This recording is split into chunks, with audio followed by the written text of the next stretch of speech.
She rises before anyone else. Before the footmen lace their boots, before the fires are lit upstairs, before the queen has opened her eyes. It is 5:30 in the morning, and the girl moving through the basement corridor of Windsor Castle does not yet have a name that anyone here will use. They call her Mary. Every scullery maid is called Mary. Whatever name her mother gave her no longer matters. The corridor is cold, not cold the way a morning can feel cool and gentle. Cold the way stone holds cold, deep, damp, and absolute. She carries a rough woven cloth in one hand. Her dress is dark cotton, already faded, protected by a coarse apron that ties twice around her small waist. Her boots are thin. The floor is flagstone. Her first task is to stoke the kitchen range. The great iron stove at the heart of the Windsor kitchen must be burning steadily before anything else can happen. She kneels before it, rakes out the gray ash from the previous day, and feeds it carefully back to life with fresh coal. The heat hits her face immediately. In winter, this is the only warmth she will feel all morning. In summer, it will become almost unbearable by midday. What she does not know, what no one in this kitchen fully understands yet, is that the food she is about to help prepare, food destined for the grandest tables in England, carries risks that no one is talking about. Not openly, not yet. Windsor Castle's kitchen in 1880 is an ancient cavernous space. The ceiling vaults high above the workers below. Copper pans hang from iron hooks along the walls, dozens of them, each one polished to a mirror finish. Jelly molds bearing the stamp of Queen Victoria sit on shelves above the preparation surfaces. The smell in the morning is always the same: cold ash, rendered fat from the night before, and underneath it all, a faint mineral scent from the stone itself. The kitchen operates on a strict hierarchy, and almost every position below the head chef is occupied by a woman. There is the cook who oversees the daily menus. There are the kitchen maids who prepare the vegetables, make the stocks, and handle the heavier preparations. And then, at the very bottom, there is the scullery maid, who cleans everything that the others use and dirties. By 6 in the morning, the kitchen has come alive. Every dish that will pass before Queen Victoria today has already begun its journey. Breakfast must be ready. The Queen's preference is for beef and mutton, sometimes game. Even at breakfast, meat is expected. A meal without it is, by Victorian custom, barely a meal at all. The distance from the great kitchen to the Queen's dining rooms is significant. Every prepared dish must travel up narrow stone stairs, carried on heavy trays by footmen trained to keep them perfectly level so that no gravy spills onto the serving cloth. The journey from fire to table takes long enough for food to cool, for sauces to skin over. But the royal routine demands precision regardless. Now here is the part that does not appear on any menu card. The food itself, even here, even at Windsor, is not entirely safe. In 1880, England has been industrializing for decades. The railways can now bring produce from the countryside to London and then out again to Berkshire in a matter of hours. This is genuinely new. It means fresher meat, quicker deliveries, and more variety across the year. Progress by all visible measures. But progress in supply had outrun progress in understanding. There was no refrigeration in the modern sense. Meat was kept in larders, cool stone rooms designed to slow spoilage, not stop it. Ice was sometimes available in large households, brought in during winter months and stored in underground ice houses, but its supply was not reliable. A joint of beef could sit in the larder for days. A cook would judge its safety by smell and by color alone. Consider what that means on a warm September afternoon in Berkshire. The danger did not only come from what was rotting. It came equally from what had been added. Victorian England had a food adulteration problem of staggering proportions. Bread, the staple of every table regardless of class, was routinely bulked out with ground bone meal, plaster of Paris, pipe clay, and alum. Butter was stretched with lard and tallow. Mustard was colored with lead chromate. Confectionery was made vivid and appealing with compounds of mercury and arsenic used casually as dyes because they produced such beautiful greens and yellows. The list reads today like the contents of a laboratory accident, but in 1880 many of these additives were not illegal. Some were not even considered particularly concerning. The 1860 Food and Drugs Act had begun to address the problem, but enforcement was inconsistent and prosecution was rare. Inspectors existed. Their power to change what arrived on the table was limited, and this was not only a problem for the poor.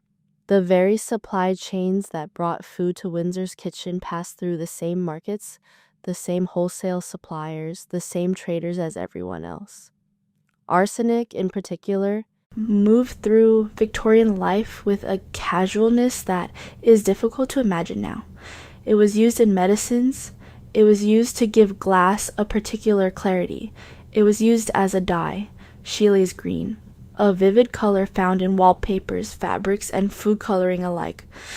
As recently as 1848, a man had died, and others had fallen seriously ill after a dinner party in Northampton where too much green food coloring, unknowingly laced with arsenic, had been used to decorate a blancmange, a dessert. At a dinner party, the same kind of dessert that would appear at Windsor. Queen Victoria herself had some instinct for this danger. She refused shellfish and seafood entirely, reportedly fearing food poisoning from inadequate preservation. She was right to be cautious. Without reliable cold storage, oysters and fish were genuine hazards. But the arsenic in the sweets, the lead in the mustard, the sulfate of copper routinely used to preserve the green color of bottled vegetables, these she could not see, could not taste, and had no way to avoid. The women in the kitchen below could not either. There is a certain irony in who bore the greatest exposure to these dangers. Not the diners at the table upstairs, though they were not immune. The people who spent the most hours surrounded by the food, who handled it raw, who breathed the steam rising from boiling pots laced with copper compounds, who scrubbed the pans in which it had been cooked. These were the women working below stairs. The scullery maid's hands are never fully dry. That is not a metaphor. From before 6 in the morning until well after 9 at night, she is washing pots, pans, copper molds, serving dishes. The water is scalded from the range boiler. The soap is harsh. By the end of a season at Windsor, the skin on her hands has cracked and hardened. There is no medical care arranged for this. It is simply part of the work. She earns between 10 and 13 pounds a year. She sleeps, in many large Victorian households, including royal ones, in a small room near the kitchen. In some configurations, she sleeps in the kitchen itself, the same space where food is stored, where pans are stacked, where fat congeals in dripping trays overnight. The separation between her rest and her work is minimal at best. Think for a moment about what that life looks like from the inside. No natural light until midday. 14 to 17 hours of physical work. Food that she helps prepare but does not share.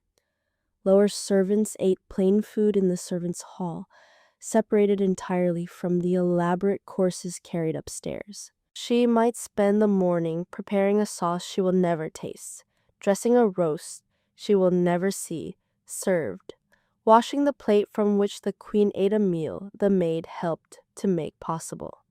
The kitchen maid above her in the hierarchy has slightly more variety in her work, but operates under the same conditions. The cook, usually the most senior woman in the kitchen space, holds genuine authority over her domain, but that authority does not protect her from the invisible hazards in what she cooks. Victorian England became known across Europe for its tendency to boil and overcook food until it had lost both flavor and form. This is often attributed to a lack of culinary sophistication. But there was another logic at work. Heavy cooking was the safest way to handle meat and produce of uncertain origin. The women doing the cooking understood this intuitively, even without the scientific vocabulary to name it. They cooked aggressively because they had to. The food that reached Victoria's table was prepared by people who trusted their senses, sight, smell, the particular feel of a pastry correctly made, over everything else. They had no other tools. There were no thermometers for checking the internal temperature of a roast, no chemical tests they could apply to a confectionery coloring before using it, no labels declaring the contents of the mustard powder delivered from the supplier that week. And still, they fed the most powerful woman in the world, course after course, 7 days a week, with extraordinary precision and enormous physical labor. Stand back a little now. Look at the full picture. In 1880, the food at Windsor Castle is simultaneously magnificent and precarious. The menus are elaborate. Multiple courses, fine wines, dishes that speak to the reach of an empire. Queen Victoria's meals include heavy soups, roasted meats, fine pastries, and bone marrow on dried toast, which she consumes daily as a digestive aid.